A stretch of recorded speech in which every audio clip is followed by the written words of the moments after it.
pakai kaos, maksudnya pakai yang ya nggak siap lah. Kita harus menyadari ini. Nah, dalam konteks ini raja ini marah. Kenapa ada satu orang yang tidak memakai pakaian pesta?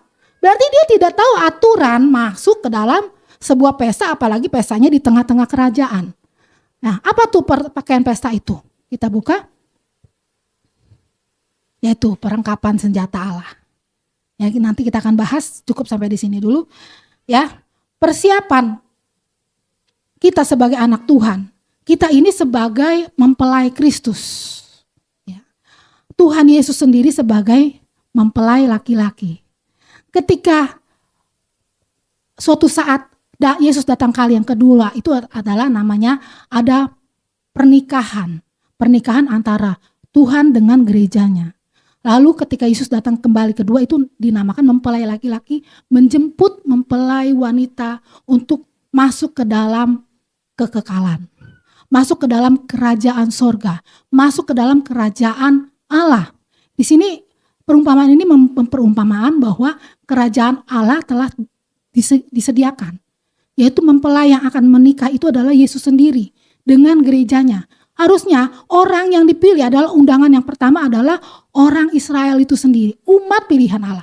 Arti daripada kata Israel adalah tentara Allah, umat pilihan Allah. Yang diganti dari nama Yakub. Tetapi di Israel pun sampai saat ini mereka masih menolak Yesus. Mereka masih memegang agama Yahudi yang dimana memegang 10 hukum Taurat.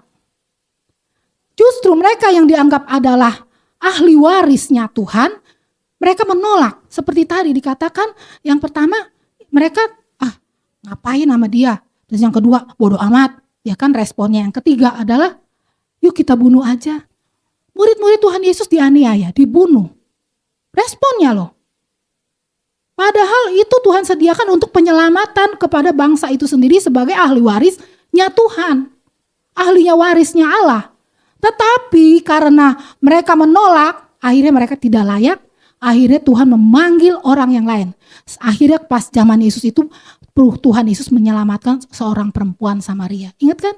Ceritanya seorang perempuan Samaria yang dulunya adalah musuh dengan orang Israel, dengan orang Yahudi, tetapi akhirnya dilayakkan orang Samaria ini untuk mendapatkan keselamatan.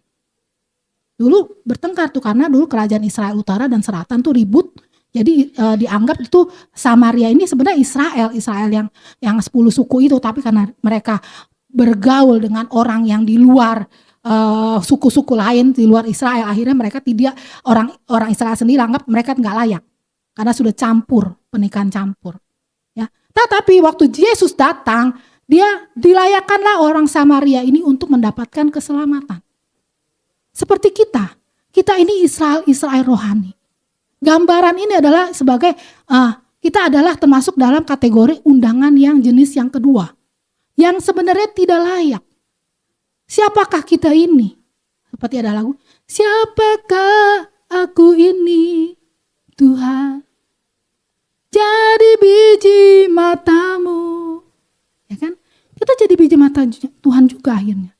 Karena orang Israel menolak sampai saat ini. Tapi mereka tetap Tuhan berkati karena tidak pernah lepas janji Tuhan kepada mereka. Suatu saat Tuhan Yesus datang kali yang kedua,